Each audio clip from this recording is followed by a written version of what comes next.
ከማስሩ ወሰዱሱ ለየካቲት በዛቲ ዕለት አይረፍ። ቅዱስ ኤፍሬም መታሰቢያው ነው። በረከቱ ጋራት ነው።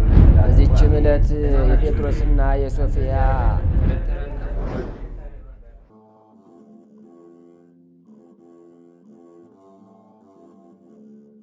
በስማ በወልዶ መንፈስ ቅዱስ አሐዱ አምላክ አማስሩ ወሰዱሱ ለመጋቢት በዛቲ ዕለት አይረፈት ቅድስት ወብጽዕት ወድንግልት ኢዮጵራቅያ። አንድ አምላክ በሚሆን በአብ በወልድ በመንፈስ ቅዱስ ስም መጋቢት 26 በዚች ቀን የከበረችና የተመሰገነች ድንግሊቱ ኢዮጵራቅስያ አረፈች። ይህችም የተቀደሰች ብላቴና የንጉሥ አኖሬዎስ ዘመዱ ለሆነ በሮሜ ከተማ ከቤተ መንግሥት የአንድ ታላቅ መኮንን ልጅ ናት። የሚሞትበትም ቀን በደረሰ ጊዜ እርሷን ልጁን ለንጉሥ አኖሬዎስ ይጠብቃት ዘንድ አደራ ሰጠው። አባቷም ካረፈ በኋላ ለአንድ ታላቅ መኮንን ልጅ ንጉሥ አኖሬዎስ አጫት። በዚያም ወራት እናቷ የመሬቷን ግብር ልትቀበል ባሏ የተወላትን የአትክልት ቦታዎቿም ያፈሩትን ይህችን ቅድስት ብላቴናም ከእርሷ ጋር ወሰደቻት። ዕድሜዋ 9 ዓመት ሆኖ ሳለ አስከትላት ወደ ግብፅ ሄደች። ወደ ግብፅ አገርም በደረሱ ጊዜ ስራቸውን እስከሚፈጽሙ በአንድ የደናግል ገዳም ውስጥ ኖሩ። በዚያ ገዳም ውስጥ የሚኖሩ ደናግል ለገድል የተጠመዱ ናቸው። የሥጋ መብልን ቅባትንም ቢሆን ጣፋጭ ፍሬዎችንም ምንም አይበሉም፣ ወይም ቢሆን ከቶ አይቀምሱም። ያለ ምንጣፍም ምድር ላይ ይተኛሉ። ኢዮጵራቅስያም በዚያ ገዳም ውስጥ መኖርን ወደደች። ገዳሙን ከምታገለግል በመጋቢዋ ጋር ትፋቀራለችና፣ መጋቢዋም አንቺ ከዚህ ገዳም ወጥተች ተመልሰች እጮኛሽን ላትፈልጊ ቃል ግቢልኝ አለቻች። ኢዮጵራቅስያም በዚህ ነገር ቃል ገባችላት። እናቷ ስራዋን በፈጸመች ጊዜ ወደ አገሯ ልትመለስ ወደደች። ልጇ ግን እኔ የዚህን የኃላፊውን ዓለም ሙሽርነት ስለማልሻ ራሴን ለክብር ባለቤት ለጌታዬ ኢየሱስ ክርስቶስ ለሰማያዊ ሙሽራ ሰጥቻለሁ ብላ ከእርሷ ጋር መመለስን አይሆንም አለች። ብላቴናዋ ከእርሷ ጋር እንደማትመለስ በተረዳች ጊዜ ገንዘቧን ለድሆችና ለጦም አዳሪዎች መጽውቷ ከልጇ ጋር በዚያ ገዳም ብዙ ዘመን ኑራ ከዚያ በኋላ አረፈችና በዚያው ቀበሯት። ንጉሥ አኖሬዎስም የኢዮጵራቅስያ እናቷ እንደ ሞተች ሰምቶ ለአጫት ያጋባት ዘንድ ኢዮጵራቅስያን እንዲያመጧት መልእክተኞችን ላከ። ቅድስቲቱም ንጉሥ ወይ እወቅ፣ የክብር ባለቤት ለሆነ ለሰማያዊ ሙሽራ ለጌታዬ ኢየሱስ ክርስቶስን የራሴን ሰጥቻለሁና ቃል ኪዳኔን መተላለፍ አይቻለኝም ብላ ወደ ንጉሡ ላከች። ንጉሥ አኖሬዎስም መልእክቷን በሰማ ጊዜ አደነቀ፣ ስለ እርሷም አለቀሰ። እርሷም በዕድሜዋ ታናሽ ብላቴና ናትና ይህች የከበረች ኢዮጵራቅስያ ግን ታላቅ ተጋድሎን ተጋደለች። ለመንፈሳዊ ሥራ እጅግ የተጠመደች ሆነች። በየሁለት ቀን ሁለት ቀን እያከፈለች መጾም፣ ከዚያ በየ3 ቀን ሶስት ቀን ትጾም ጀመር። ከዚያም በየ7 ቀን ሰባት ቀን የምትጾም ሆነች። በተለየች በከበረች 40 ጾም ምን የምትበላ አልሆነችም። ሰይጣንም በእርሷ ላይ ቀንቶ አስጨናቂ በሆነ አመማት፣ እግሯንም መታት። ብዙ ቀኖችን በሕማም ኖረች። ከዚያም እግዚአብሔር ራርቶላት ከደዌዋ ዳናት። በሽተኞችንም ታድናቸው ዘንድ በሽተኞችን የምትፈውስበትን ሀብት ሰጣት። ለእመምኔቷና ለእህቶቿ ደናግል በመታዘዝ ታገለግላቸው ነበር። በእህቶች ደናግል ሁሉ ዘንድ የተወደደች ናት። በአንዲት ዕለትም እመምኔቷ አክሊላትንና አዳራሾችን እንዳዘጋጁ ራእይን አየች። እርሷም እያደነቀች ከልጆቼ ለማን ይሆን የሚገባት ስትል እሊህ አክሊላትና አዳራሾች የተዘጋጁላት ለልጅሽ ለኢዮጵራቅስያ ነው፣ እርሷም ወዲህ ትመጣለች አሏት። ይህንንም ራእይ ለደናግል ነገረቻቸው። እግዚአብሔርም ከዚህ ዓለም መከራ ሊያሳርፋት እስከወደደበት ቀን ኢዮጵራቅስያ እንዳይነግሯት አዘዘቻቸው። ከዚህ በኋላ በሆድ ዝማ ሕማም ጥቂት ታመመች። ሁሉም ደናግል ለእመምኔቷ ጋር ወደ እርሷ ተሰበሰቡ። ያችን ቃል ኪዳን ያስገባቻት የምትወዳት መጋቢዋም መጣች። በእግዚአብሔር ዘንድ እንድታስባቸው ለመኗት። እርሷን በጸሎታቸው እንዲያስቧት ለመነቻቸው።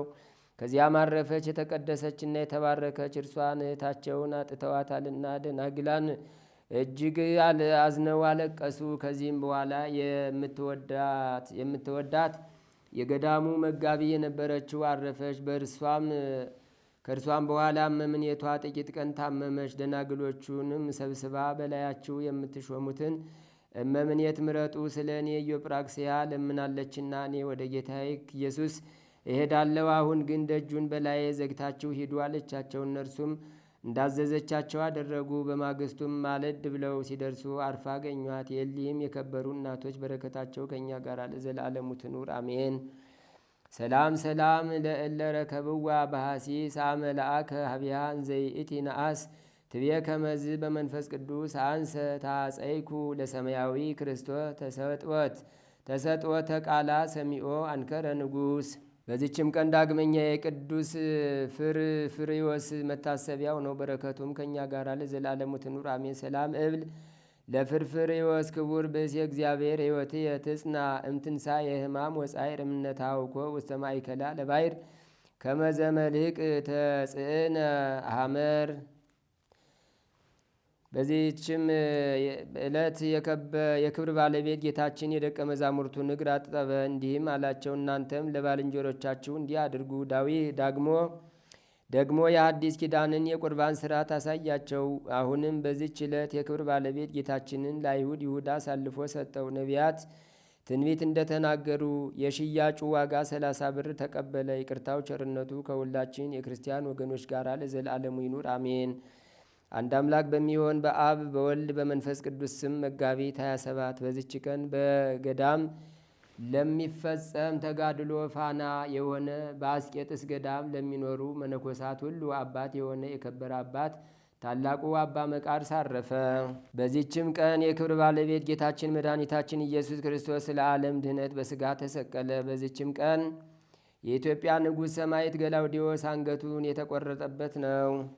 ዛቅረብኩ ማሕሌታ ዘኪርያ ይላፈም ለተጸምዱ ከዘልፈ ለላ አነብብ ተወከብ ዘንዴት የመጽሐፈን ተረሰይ ከግዚኦ ጸሪቀ መበለት ውጉፈ ምላቡላን ዘተርፈ ነቢያት ቅዱሳን ሐዋርያት ሰባክያን ሰማዕት ወጻድቃን ወመላእክት ትጉሃን ደናግል አዲ ወመነኮሳት የራን ባርኩ ጉባኤ ዛቲ መካን እስከ አረጋዊ ሊቅ ወንዑስ ሕፃን ለዘጻፎ በክርታስ ወለዛ ጻፎን ዘይደርስ ወለዛ አንበቦ ለዘተርጎሞ በልሳን አዲስ ወለዘ ሰማ ቃሎ በዝነ መንፈስ በጸሎተሙ ማርያም አራቂተ ኩሉም ባይ ስቡረ ይመሃረነ ኢየሱስ ክርስቶስ። ተአምሪሁ ለአቡነ ሀብተ ማርያም ዘገብረ በአሐዱ መጽሐፈ ስንክሳር ጸሎቶ በረከቱ ያሉ ምስለ ኩልነ ህዝበ ክርስቲያን ለዓለም ዓለም አሜን። ልመናው ክብሩ ይደረግልና ከስንክሳር በሚባል መጽሐፍ የተደረገው የአባታችን የአቡነ ሀብተ ማርያም ተአምሬ ነው። በአባታችን በአቡነ ሀብተ ማርያም ቤተ ክርስቲያን ውስጥ ስንክሳር የሚባል መጽሐፍ ነበር።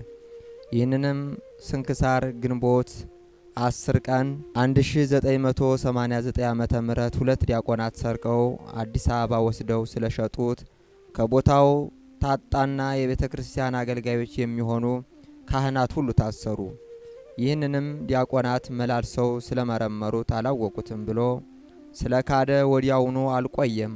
በአባታችን በአቡነ ሀብተ ማርያም ተአምር አልቆየም፣ ፈጥኖ ተቀሰፈ። ሁለተኛም ዲያቆን ለማሳሰር ወደ ዳኛ ሲወስዱት ከወታደሮቹ አምልጦ ሲሮጥ በታላቅ ገደል ወደቀ። ይኸውም ገደል በሰው ክንድ 180 የሚሆን ነው።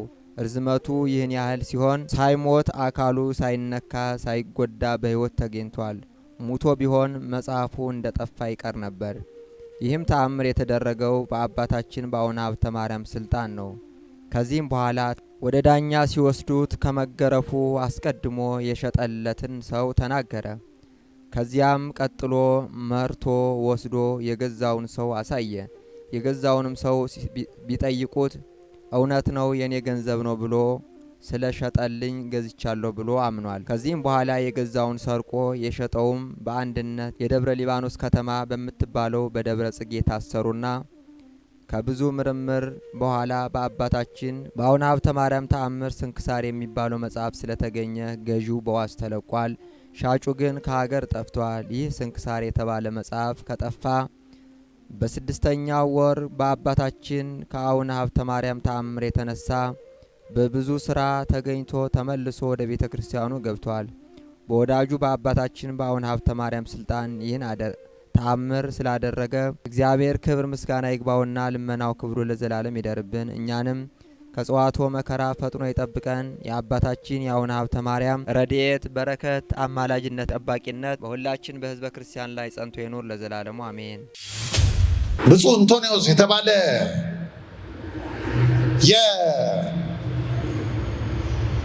የግሪክ ጳጳስ በዚህ በ5ኛው መቶ ክፍለ ዘመን አካባቢ በጣም ከብዙ መነኮሳት ጋራ በአንድ ከተማ ውስጥ ይጓዛል እና መነኮሳቱ እሱ ጳጳስ ነው፣ ኤጲስቆጶስ ነው። ከፊት አስቀድመውት ከኋላ እንደ ደረጃቸው እየተከተሉት ሲጓዙ በመንገድ ላይ አንዲት ሴት ፒላጊያ የምትባል ሴቲቱ በጣም ቆንጆ ናት። ውበቷ ያማረ ነው። መልከ መልካም ናት። ጸጉሯ ረጅም ነው፣ ዞማ ነው። አካሏ የሚማርክ ነው። ድምጿ የሚያምር ነው። ጠዋት ጠዋት ምን ታደርጋለች? እቺ ሴት ትነሳና ሰውነቷን ታጥባ ፊቶቿን በዘመኑ በሚፈቅደው ቅባት ተቀባብታ ልክ ዛሬ ሜካፕ እንደምንጠቀመው ማለት ነው አድርጋ ራሷን አሰማምራ ሰውነቷን ሽቱ ተቀባብታ ጊታር ይዛ ወጥታ አንድ ከፍ ያለ ቦታ ላይ ቆማ በሚያምረው ድምጿ ጊታሩን እየመታች ሙዚቃ ታሰማለች እና በዚያ በኩል የሚያልፈው በሙሉ መልኳን ድምጿን እየተመለከተ እየተማረከ በፍቶት እየተቃጠለ ፊቷ ተደርድሮ ዝም ብሎ አይኑን እንዲህ ፍጥጥ አድርጎ ሴቲቱን እየተመለከተ ልቡን በኃጢአት ያዝረከርካል። ይሄ ጳጳስ ድንገት ሲመጣ መነኮሳቱ ከኋላ ነበሩ። ልክ ሴቲቱን ሲመለከቷት ገዳማውያን ናቸው። ፊታቸውን አዞሩና ማተቡ። በስመ አብ ሰይጣን ምንድን ነው የሚያሳየን አሉ። ሕግ አላቸው መነኮሳት። ኢትስማ ድምፃዊ የተረገጸ የሚል የዛሬና ያርገውና አላቸው እና ይሄን አዩም፣ ያለምን መልክ ድምፅ አይሰሙም፣ አዩም። እና ይሄ ጳጳስ ልክ ሴቲቱን ሲያይ ድምፁን ከፍ አድርጎ ይቺ መልከ መልካም ሴት አያችኋት ውበቷን ይል ጀመር። አፍንጫዋን ሲያምር አያችሁት፣ አይኗን ሲያምር አያችሁት፣ ጸጉሯን ሲያምር አያችሁት እያለ የሴቲቱን ውበት እሱ ከፍ አድርጎ እሷም እንድትሰማ አድርጎ መነኮሳቱም እንዲሰሙ አድርጎ ሲናገር አባታችን ምን አይነት ሰይጣን አገኘው አሉ። እንዴ መነኩሴ ጳጳስ አይደለም እንዴ? እንዴት ይሄን ያደርጋል እያሉ በልባቸው ጳጳሱን ያሙታል። እሱ አሁንም ድምፁን ከፍ አድርጎ ቀጠለና መጨረሻ ላይ እንዲህ አላቸው፣ አባቶቼ ስሙኝ አላቸው። ይቺ ሴት ተመልከቷት።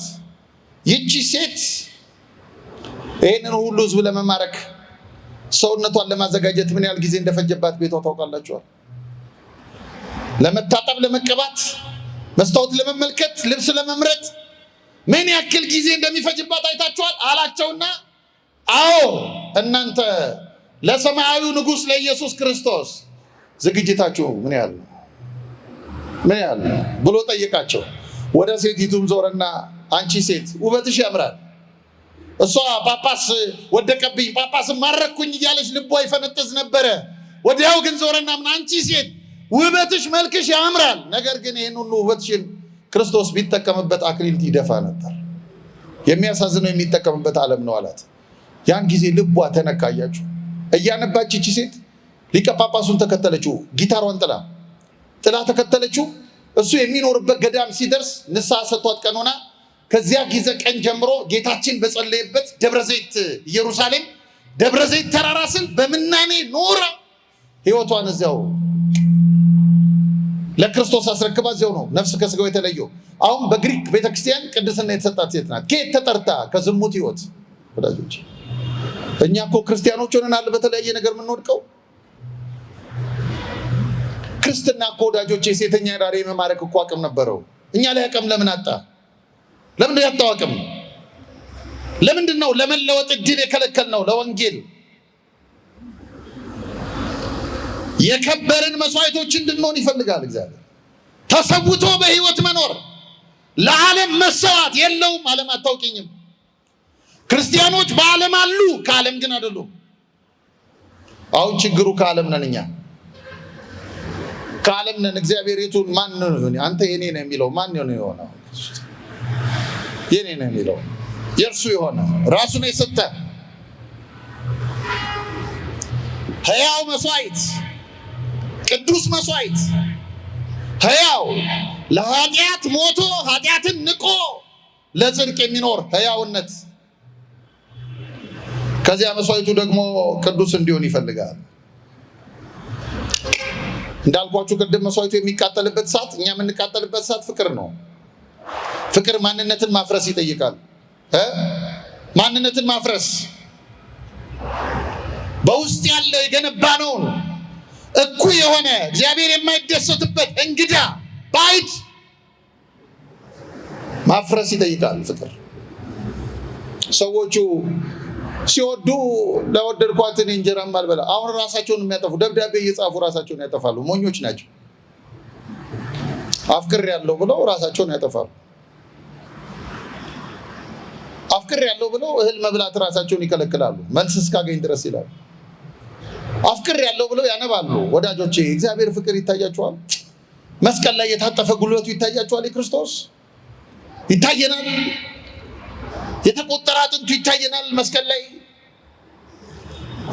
እናስተውለዋለን። እሱን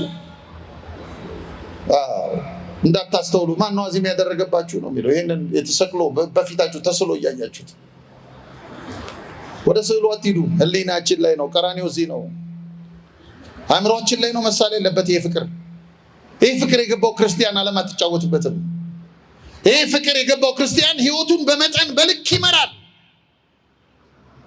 ወጣቶች መብላት መጠጣት ነውር አይደለም፣ መዝናናትም ነውር አይደለም። ግን አንተ ክርስቲያን ነህ፣ ስትዝናናም በልክህ ትዝናናለህ። ወሰን አታልፍም። እኔ ክርስቲያን ነኝ፣ ምንም ጠጣ እኮ ቢራም ጠላም ልጠጣች፣ ግን አንተን ግን እንደ አረማዊ አትሰክርም፣ አትወድቅም። እኔ ክርስቲያን ነኝ፣ ሰውነቴ መቅደስ ነው፣ የምዝናናው ላመሰግነው ብቻ ነው። አለቀ።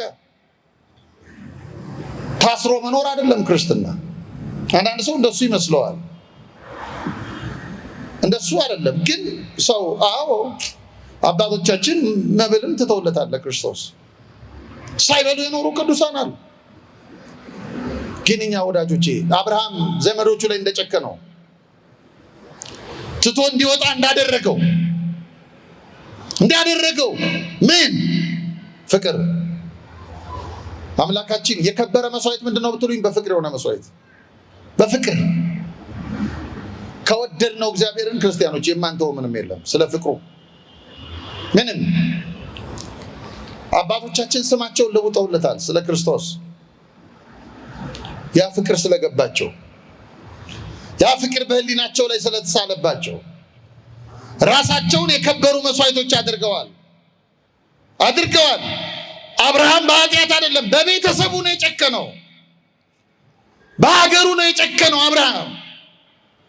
አሁን እኮ እኛ እኮ 50-50 ነን። 50 ለብሔራችን፣ 50 ለሃይማኖታችን። 50-50 የጎጡ ጉዳይ የጎሳው ጉዳይ የማይቆጠቁጠው ማን አለ? ሚዛን ላይ ክርስትናውን አስቀምጦ ጎጡ በልጦበት ስንቱ ከክብሩ ወርዶ አልታየም እንዴ? ዓለም እንዲፈወስ ምን እናንተ ብቻ እኮ አይደላችሁም፣ እኛም ታመናል። ዓለምን በታላቅ የፍቅር መዓዛ መሰብሰብ የቻለ መስቀል፣ ዓለም የተፈወሰበት መስቀል፣ ሰማይና ምድር የተጋጠሙበት መስቀል በእጃችን ይዘን እኛም እኮ የሆነ መንደር ውስጥ ተወሽቀናል ወዳጆች። ታዲያ ማን ነው እግዚአብሔር የኔ ነው የሚለው? ማን ነው? አብርሃም ዘመዶቹን ተወለት። አብርሃም ጻ እምብሔርከ ወተፈለጥ ማዝማዴከ፣ አብርሃም ከዘመዶች ተለይ ያለው እግዚአብሔር። እናቴና አላለም። እኛን አሁን እግዚአብሔር እሱን እኮ አይደለም የሚጠይቀን። ከኃጢአት ተለዩ፣ ከዓለማዊነት ተለዩ፣ የኔ ሁኑ፣ በጥምቀት የማይሞት ስም ሰጥቻችኋለሁ፣ ይህንን ስም አትግደሉት ነው የሚለን እግዚአብሔር። መንፈሳችሁ አይሙት ነው የሚለን እግዚአብሔር። አይሙት። የከበረ መስዋዕት ምንድን ነው ብትሉኝ፣ በፍቅር የሆነ መስዋዕት። እግዚአብሔር እንድንወደው ይርዳ። አሜን በሉ። አትፈልጉም መውደድ እግዚአብሔር ነው? ኮርታችሁ ነው መውደድ። እሱን እንድንወደው፣ ስንወደው እንተዋለን፣ አንገደድም፣ ማንም አያስገድደንም። ንስሐ አባታችንን ስንመለከተው በአቋራጭ አንሸሽም። ስንወደው ወዳጆቼ በቤት ከምንመለከተው ቲክቶክ እግዚአብሔር እናስበልጠዋለን። የጸሎት ጊዜ ይኖረናል። አሁን ሰው ረስቶታል። እንዳልኳችሁ ነው። እኔ ቤተክርስቲያን ውስጥም እኮ ነው ሰው የሚጠቀሙ። ነጣና ዳር ብዙ ሰዎች ለምን እንደሚቀመጡ ታውቃላችሁ? ቤተክርስቲያን ኑ ትላለች። ኧረ ኑ ወደ ወንበሩ ተጠጉና ተማሩ ምናምን ይባላል። ለምን መሰላችሁ? አይፈልጉም። እግዚአብሔርን አይደለም የሚፈልጉት። አካባቢው ጸጥ ስለሚልላቸው መጥተው ሌላ ዓለም ላይ ናቸው ብዙ ሰዎች። ስንወደው ይሄን አናደርግም። አያችሁ፣ ስንወደው ይሄን አናደርግም። አያደርግም። ስንወደው ወዳጆቼ እስቲ እናንተው በጣም አንድ የምትወዱት የምታከብሩት ሰው ለችግሬ መፍትሄ ይሰጠኛል ብላችሁ አስባችሁ አክብራችሁ ጉዳያችሁን ልታወሩት ቀጠሮ ቀጥራችሁት እሱ መጥቶ እናንተ እያወራችሁት ሞባይሉን ቢነካካ ምን ትላላችሁ? እያወራችሁት ምን ቢንቀኝ ነው አትሉ? አንልም እንላለን አይደል? እግዚአብሔር እየነገረን ሞባይላችን ከነካካ አንወደውም።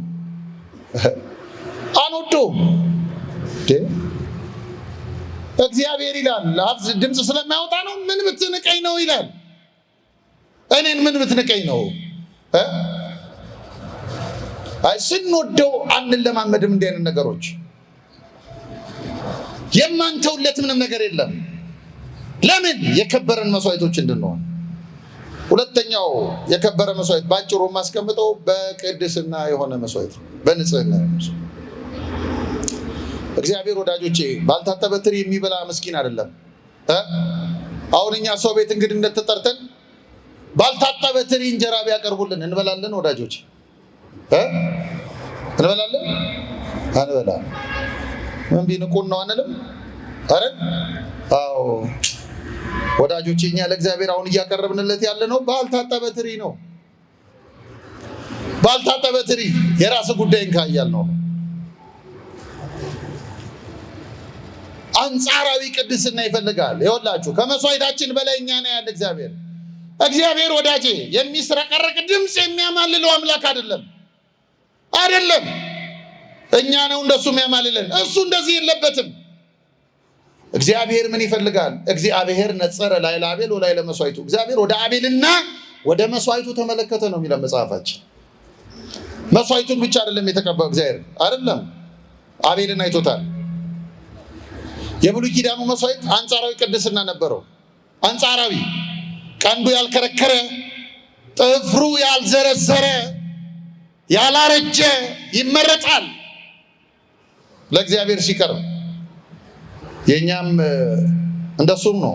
ልክ የቤተ መቅደሱ ነዋያት ቅዱስ እንደሆኑ ቅድም እንደተናገርኩት ወደ መቅደስ ከገቡ በኋላ ዓለም እንደማትጠቀምባቸው የክርስቲያኖችም የከበሩ መስዋዕቶች እንዲሆኑ ራሳቸውን ቅድስና ማለማመድ ይጠበቅባቸዋል።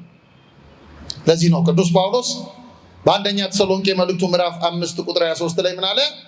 የሰላምን አምላክ ራሱ ሁለንተናችሁን ይቀድስ፣ መንፈሳችሁም ነፍሳችሁም ስጋችሁም ጌታችን ኢየሱስ ክርስቶስ በመጣ ጊዜ ያለ ነቀፋ ፈጽሞ ይጠበቁ ነው የሚለው። ያለ ነቀፋ ንጹህ ዝማሬያችን፣ ትምህርታችን፣ ህይወታችን፣ ትዳራችን፣ ባልንጀርነታችን የተቀደሰ እንዲሆን ይፈልጋል እግዚአብሔር። የተቀደሰ ቅዱስ እንዲሆን ይፈልጋል። ከዚያ ቀጥሎ ምን አለ? ይሄንን እንድታደርጉ በእግዚአብሔር ርኅራኄ ለምናችኋለሁ። በማን ርኅራኄ? በእግዚአብሔር። አያችሁ፣ በፍቅር ጠየቀና ከዛ በልመና ዘጋው። በሱ ለምናችኋለሁ። ይሄ ርኅራኄ ጥልቅ ነው። ርኅራኄው በደግነት በክብር የሚጠቀምብን አምላክ ነው። የተጠቀመባቸውን ቅዱሳን በመቅደሱ አከበራቸው። ተመልከቱ። የተገለገለባቸውን ቅዱሳን መቅደሱን መቅደሳቸው አድርጎ ሰጣቸው። ስሙን ስማቸው አደረገላቸው። ክብሩን ክብራቸው አደረገላቸው። ቤተክርስቲያን የምታከብራቸው እነዚህን ቅዱሳን ለዚህ ነው። ሲገለገልብን እግዚአብሔር በቃ አርጅተሃል ዞር በላይ ለም ዓለም እንኳን ጡረታ አላት አይደለ? እድሜያችን ሲያረጅ አርጅተሻል ዞር በይ የማይል አምላክ ነው እርሱ። የማይል በርኅራኄው ለምናቸዋለሁ። በምን አይነት ርኅራኄ? ርኅራኄው ብዙ ነው። አሁን እዚህ እግዚአብሔር ምን ጠየቀን ስንገባ?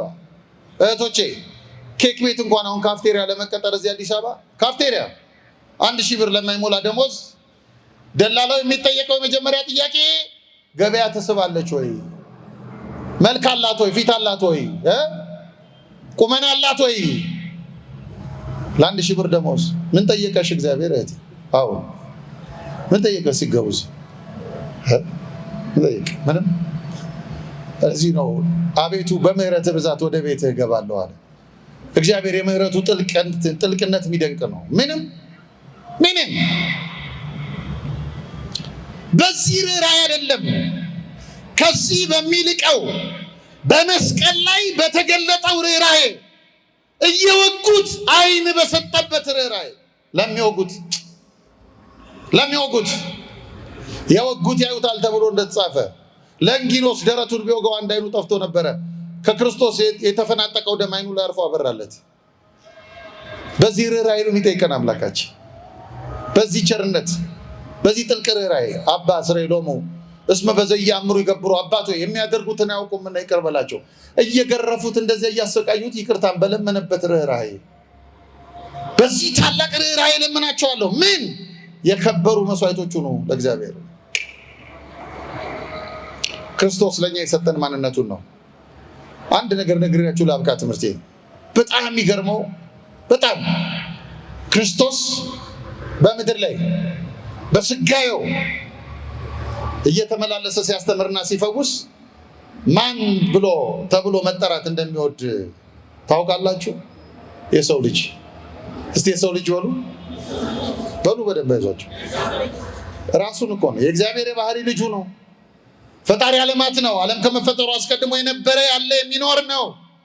በኩነተ ስጋ የተገለጠ ነው። ግን ራሱን ሲጠራ የሰው ልጅ ብሎ ነው የሚጠራው። በእኛ ማንነት ሊጠራብን አላፈረም። ታዲያ ወዳጆቼ እኛ የወደቀ ማንነት እያለን ከጥልቅ ፍቅሩ የተነሳ በእኛ ማንነት ለመጠራት አምላካችን ካላፈረብን፣ የእኛ ማንነቱ እንዲሆን በተዋህዶ ሰውነታችንን ሰውነቱ አካሉ ካደረገ እንዲህ ባለ መንገድ አምላካችን ካከበረን እኛስ ማንነታችን በእርሱ ቢጠራ ምን አለ?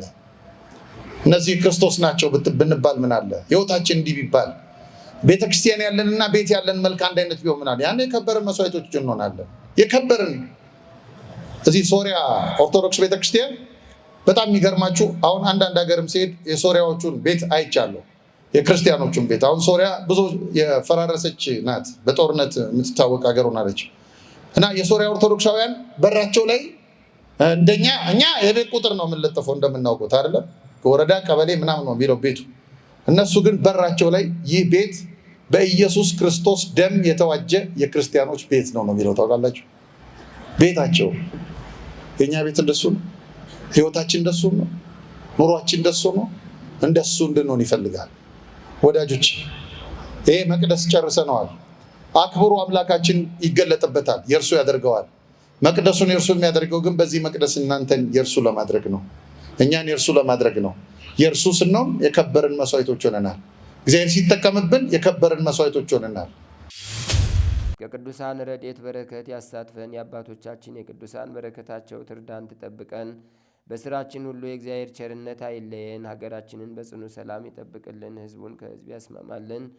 በዓለም የተበተኑትን ህዝበ ክርስቲያን ወገኖቻችን በቸርነት ጠብቅልን። አቡነ ዘበሰማያት ይትቀደስ ስምከ ትምጻእ መንግሥትከ ወይኩን ፈቃድከ በከመ በሰማይ ከማሁ በምድር ሲሳየነ ዘለለ ዕለትነ ሀበነ ዮም ህድግ ለነ አበሳነ ወጌጋየነ ከመ ንሕነኒ ንህድግ ለዘአበሰለነ የታብአነ እግዚኦ ውስተ መንሱት አላ አድኅነነ ወባልሐነም ኩሉ እኩይ እስመ ዚአከ ይእቲ መንግሥት ኃይል ወስብሐት ለዓለመ ዓለም። በሰላመ ቅዱስ ገብርኤል መልአክ ወእግዝእትየ ማርያም ሰላም ለኪ ድንግል በህሊናኪ ወድንግል በስጋኪ እመ እግዚአብሔር ጸባኦት ሰላም ለኪ ብሩክት አንቲ እምአንስት ወብሩክ ፍሬ ከርስኪ ተፈሥሒ ፍሥሕት ወምልዕተ ጸጋ እግዚአብሔር ምስሌኪ ሰአሊ ወጸልይ ምህረታ በፍቅር ወልኪ ኢየሱስ ክርስቶስ ከመ ይስራይ ለነ ኃጣውኢነ ተማሂፀነ ብኪ ኦ እግዚእ ኢየሱስ ክርስቶስ ሠራይ ኃጢአት ስራይ ኃጢአትየ ወኃጢአተ ኩሉ ህዝብ ከማይሰራ ኃጢአት እግዚአብሔር ይፍታ። ንቁ ሚዲያ ለተመልካቾቹ ከሚያደርሳቸው ዕለታዊ ሳምንታዊና ወርሃዊ ዝግጅቶች መካከል የየዕለቱን ስንክሳር ወርሃዊና ዓመታዊ የቅዱሳን ገላትና ድርሳናትን በኢትዮ ማህበር የዩቲዩብ ቻናል ያቀርባል። የየዕለቱን ስንክሳር ባሉበት ሆነው በማድመጥ እንዲሁም ወርሃዊና ዓመታዊ የቅዱሳንን ዜና ህይወታቸውን በማድመጥ ከቅዱሳኑ በረከትና ረድኤት እንዲያገኙ ንቁ ሚዲያ የሁል ጊዜ ምኞቱ ነው። በየዕለቱ የሚለቀቁ ዜና ቅዱሳንን ላይክ፣ ሼርና ሰብስክራይብ በማድረግ አገልግሎቱን ይደግፉ። ንቁ ሚዲያ ርቱ የቤተ ክርስቲያን ልሳን